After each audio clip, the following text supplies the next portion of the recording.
Hi, it's John and welcome to the channel. It is 1:37 p.m. It is Friday afternoon, March the 21st. I've got my big blue mug of coffee, recording this now to upload on Saturday morning, hoping probably won't pan out, to get a little extra sleep on Saturday morning. I've been wanting to do a video like this for a while, and it has to do with what you're seeing on the screen right here. This is Mark Carney, a list of his accomplishments. I'm not sure if this is a complete list, but there's a lot of things on here. And generally you see something like this on X.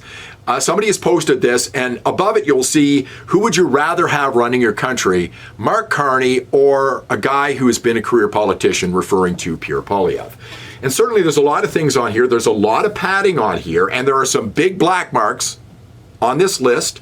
The fact that he's been part of the World Economic Forum. The final thing on this list, the UN Special Envoy for Climate Action, Mark Carney is net zero.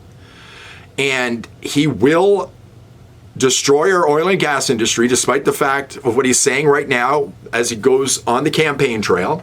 He was also the co-chair for the Glasgow Finance Alliance for Net Zero, which encouraged banks to divest from oil and gas while he was investing in oil and gas in other countries, divest in oil and gas in Canada, and it's cost hundreds of billions of dollars here.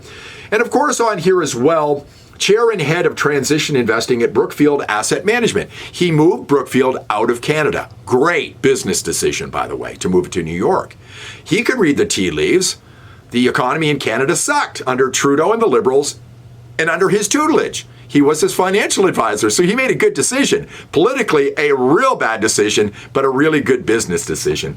But what most people tout on his resume here are the fact that he was the governor of the Bank of Canada and the governor of the Bank of England. They had a big job, but generally, read the tea leaves, raise the interest rate, drop the interest rate to try to help out the economy. And from what I understand, and a lot of people have said, he did a really bad job as the governor of the Bank of England. Liz Truss, who was a politician, who was the Prime Minister of the United Kingdom for a time, and likely would have been the Prime Minister of the United Kingdom for a lot longer if it weren't for Mark Carney, hasn't got a lot of good to say about Carney when he was the head of the Bank of England. I think it is extraordinary that Mark Carney has become the Prime Minister of Canada. He did a terrible job in Britain of the governorship of the Bank of England. He created a lot of the problems that blew up on my watch and that I got blamed for were actually created by him. He backed Labour in the election and Rachel Reeves's policies, which are leading the country to bankruptcy. So why on earth the Liberal Party of Canada has selected this man, I have no idea. And I think it is illegitimate that this guy has never been elected as a member of Parliament in Canada. Justin Trudeau has pursued a lot of the same policies that Europe has been pursuing. And America has raced ahead of us. Back at the turn of the millennium, the average Brit was catching up with the average American in terms of income per head. Wow. We are now $34,000 a year behind. We are poorer than Mississippi, which is the poorest American state. And the same is true. The same is true of France and Germany, and to some extent of Canada, because they pursued all of these woke policies. High taxes, high spending, not using their natural resources. And Justin Trudeau was the architect of that. And of course, Mark Carney has been the advocate of these policies. That's Liz Truss, the former Prime Minister of the United Kingdom, with Glenn Beck. She has nothing good to say about him, and there's lots of videos like that online saying that Mark Carney was a disaster for England. I mean, the United Kingdom is a basket case economically right now. A basket case. A lot of that deals right back to Mark Carney. And Carney couldn't keep his mouth shut. He waded into the Brexit issue over there when he should have kept his mouth shut. He doesn't know when to shut up. And he's not very good when it comes to extemporaneous talk. He's just terrible at it. Watch him in news conferences. But the argument is that Mark Carney, being in finance, will be good in politics. But Pierre Poilievre, who's good at politics, can't know anything about finance, and that's not true. Mark Carney is not running to be the governor of the Bank of England. He's running to be a politician, and the only person that has experience doing that has a chance of being prime minister, is Pierre Poilievre. He's been in government for 21 years, and he would have been a minister far longer if it wasn't for the fact the Liberals have been in power for most of the time he's been an MP. The job is to be a politician. And Mark Carney, by the way, doesn't think he should be commenting on politics because he's a banker. Now, how do I know that? Because I took an hour and a half finding this clip, and credit to Rebel News, but it took me a while to find it on their YouTube channel. Here is Ezra Levant, and listen to what Mark Carney says here. What advice would you have for the youngster? Going to a central banker for political advice is never a good idea. Come on. From what I can tell from the Rebel video, that's only a year ago. You shouldn't be asking me about politics. I'm a central banker. He actually said that. He's running to be a politician. And it takes real skill to be a good politician. It's important to be good at being a politician. I've met some good ones. Stephen Harper, great politician. You know, Bill Clinton, never met him, but they called him Slick Willie. But damn, he was a good politician. You might not agree with his politics, but he was good at it, and that's important. And Mark Carney's got no experience being a politician. Pierre Poilievre does.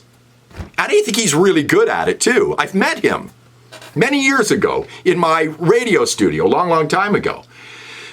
But I think you'll agree with me, if you've got any experience in life, that people who have good schooling aren't necessarily smart people. I've met people who have more letters after their name than I have in my name who are absolute idiots. Now, I'm not suggesting Mark Carney's an idiot, but it doesn't mean he's good at being a politician, and it doesn't mean he's good at running a country. Poilievre's the only person who's got close to that, being in politics for 21 years. Brian Lilly put out a great video the other day.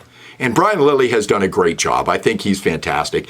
I'll put a link in the description so you can watch the whole thing. I'll put a link to all of these clips in the description. But this went viral, and I'm going to play a short bit of what Brian Lilly says when it comes to Mark Carney and his schooling. And he talks a little bit about Justin Trudeau in here as well.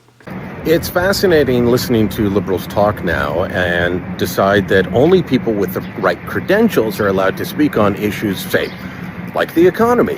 And Mark Carney, being an economist, he has to know all the answers. We just went through 10 years of the Liberals trying to argue that Justin Trudeau was absolutely great as a prime minister, and we should ignore the fact that his big qualification before becoming PM was substitute drama teacher. Oh, that was wrong to say that. But now, if you aren't an economist, you can't comment on Mark Carney. Look, maybe it's because I know a lot of economists, I know a lot of doctors, I know a lot of lawyers. They're all very smart people, but it doesn't mean that they always have good ideas. Smart people can have very bad ideas. And on policy, Mark Carney has bad ideas. That is why you can criticize him. Don't go for this credentialism. Don't say that you've got to be an expert. Experts are often wrong about things. You can bet that if Pierre Poilievre were a drama teacher, they'd be using that against him right now. So well done to Brian Lilly once again. But if you're the prime minister of the country, what would you put on your resume? Prime minister, probably politician. Why would you want a central banker being the prime minister? That's not the job. The job is to be a politician, and that's what Pierre Poilievre is. And he's far more experienced when it comes to government than Mark Carney. And I think that's important. I think it's really important. And we need to get behind him, folks. It could be tomorrow we're hearing the election being called. That means within 40 days, we're likely to have a new prime minister in this country officially. It'll either be Mark Carney or Pierre Poilievre. Pierre Poilievre will likely not have a job in 40 days if he's not the prime minister. And that would be a sad thing because I think we're missing out on a great opportunity here. But tell me what you think in the comments. I'd rather have a politician being a politician than a central banker being a politician. Give me a thumbs up if you like the video. Subscribe to the channel. Ring the bell for notifications. We made it past 15,000. Onward to 16,000. And I'll see you in the next one.